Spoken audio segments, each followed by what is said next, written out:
Good morning friends, রাখি mini সংসার চ্যানেলে সবাইকে ওয়েলকাম। আশা করছি সবাই ভালো আছো আর পুজো সবার খুব আনন্দে কাটুক।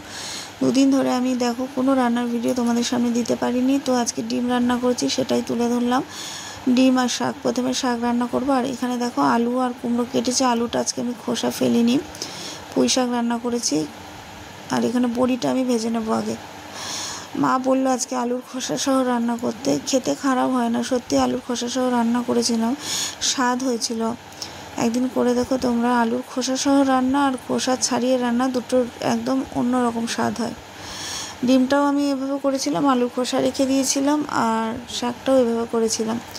তো বড়িটা আমি ভালো করে লাল লাল করে এপাশ ওপাশ করে আমি ভেজে নিচ্ছি। দেখো বড়ি ভাজা হয়ে গেছে, ওই তেলের মধ্যে দিয়ে দিয়েছি তেজপাতা আর একটা শুকনো লঙ্কা। তারপরে আমি দিলাম পাঁচফোড়ন, যেহেতু পুঁই শাক পাঁচফোড়ন দিতে হবে।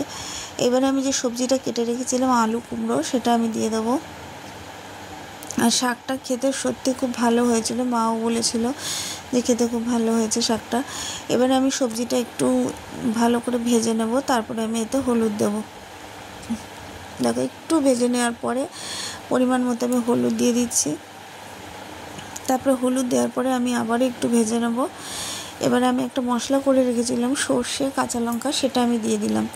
তারপরে ডাঁটাগুলো আগে আমি দিয়ে দিলাম মশলার সঙ্গে, ভালো করে ডাঁটাগুলো আগে ভেজে নিয়েছি। একটু ভেজে নেওয়ার পরে মশলাটা আমি একটু শাকটা যেটা কেটে রেখেছিলাম ওই শাকটা দিয়ে দিলাম। তারপর পরিমাণ মতো দিয়ে দিয়েছি নুন। এটাকে আবারও একটু মিশিয়ে নেব।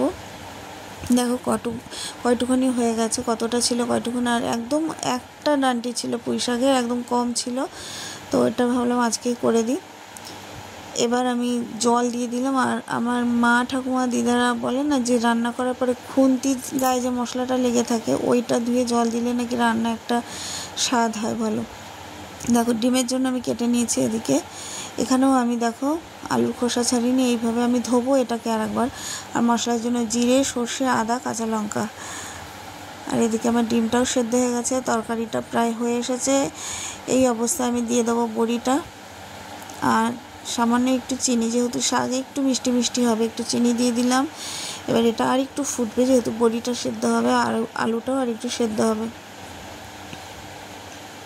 আর এই আটার গুলিটা না একটু আমার মনে হলো যে নুনটা বেশি হয়ে গেছে, একটুখানি আটা মেখে ওরকম গোল করে দিয়ে দিয়েছি, নুনটা ওতে টেনে নেবে, তারপরে উঠিয়ে ফেলে দেবো। দেখো তরকারিটা আমার হয়ে গেছে পুরোপুরি, এত সুন্দর গন্ধ বেরিয়েছে, পুরোপুরি হয়ে গেছে। আমি এটাকে নামিয়ে তারপরে তোমাদেরকে আবার দেখাচ্ছি ভালোভাবে। দেখো শাকটা পুরোপুরি আমার রেডি। এদিকে গরম ভাত, শাক, আবার কড়াই বসিয়ে দিয়েছি। এবার ডিমটা করে নেব। তো ডিমটাকে আমি ছাড়িয়ে নিয়েছি দেখো আগে। এবার এর মধ্যে আমি হলুদ নুন মাখিয়ে নেবো, পরিমাণ মতো হলুদ নুন মাখিয়ে নিয়েছি। তেলটা গরম করে দিয়েছি। এবার এর মধ্যে আমি ডিমগুলো দিয়ে দেবো।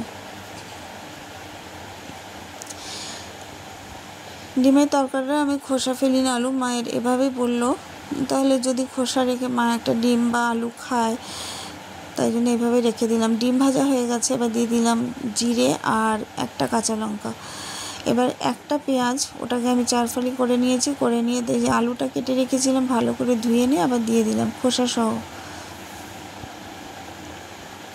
খুব সুন্দর গন্ধ বেরোয়, তেলের উপর যখন ফোড়ন দেওয়া হয় খুব সুন্দর গন্ধ বেরোয়। এই খোসাটা না যখন সেদ্ধ হয়ে যাবে, আস্তে করে চাপ দিলে খোসাটা হালকাভাবে উঠে আসবে। আলুটা দেখো ভাজা হয়ে গেছে লাল লাল করে। তারপরে হলুদ দিয়ে দিচ্ছি পরিমাণ মতো। ভালো হয়েছিল খেতে। আর সত্যি আলুর খোসা সহ রান্না করলে একটা আলাদা স্বাদ লাগে। আর মশলাটা যেটা ছিল জিরে, আদা, কাঁচা লঙ্কা আর সর্ষে পেস্ট করে রেখেছিলাম, ওটা দিয়ে দিলাম। ওটা দেওয়ার পরে ভালো করে মশলাটা কষিয়ে নেব। দেখো মশলাটা ভালোভাবে কষিয়ে নিচ্ছি আস্তে আস্তে করে। এবার দিয়ে দেবো টমেটো। একটা টমেটো ছোটো ছোটো করে কেটে রেখেছিলাম, দিয়ে দিলাম টমেটো দিয়ে আবার নাড়াচাড়া করে নিলাম। নাড়াচাড়া করার পরে পরিমাণ মতো নুন দিয়ে দিচ্ছি। এবার যে বেগুনটা ছিল, একটা বেগুন ছিল, তো এটাকে কেটেছি। তারপরে ওইটা না একটু কেমন যেন গর্ত টাইপের রাখলো, যদি এতে পোকা টোকা থাকে ওই জন্য ওটা তুলে ফেলে দিলাম। এবার এটাকে বেগুনটা দেওয়ার পরে ভালো করে নাড়াচাড়া করে নিচ্ছি, মশলার সঙ্গে ভালো করে মিশিয়ে নিয়েছি দেখো। তারপরে একটুখানি টক দই ফেটিয়ে রেখেছিলাম, সেটা দিয়ে দিলাম। টক দই দেওয়ার পর আবারও এটাকে আমি ভেজে নেব। আর আমার মনে হয় যত মশলা কষানো হবে সবজির সঙ্গে তত খেতে ভালো হয়। তারপরে যে ডিমটা আমি ভেজে রেখেছিলাম সেটা দিয়ে দিলাম, কষিয়ে নিয়েছি। এবার আমি এতে জল দিয়ে দেবো পরিমাণ মতো। দেখো হয়ে গেছে, খুব সুন্দর কালার এসছে। এবার আমি জল দিয়ে দিচ্ছি পরিমাণ মতো। একটু ঝোল ঝোল হবে, যেহেতু আমি আজকে ডাল করিনি, শাক করেছি আর এই তরকারিটা করছি। আর শাক তো শুকনো শুকনো, যেহেতু দুবেলা ছেলের লাগবে ওই জন্য একটু জলটা পরিমাণ বেশি দিয়েছি। ব্যাস, আমার ওই ঝোলটা এবার ফুটুক, নামিয়ে তারপর তোমাদেরকে দেখাচ্ছি। দেখো হয়ে গেছে। সবাই সুস্থ থেকো, ভালো থেকো আর আমার পাশে থেকো। দেখো এই হচ্ছে আজকের মেনু।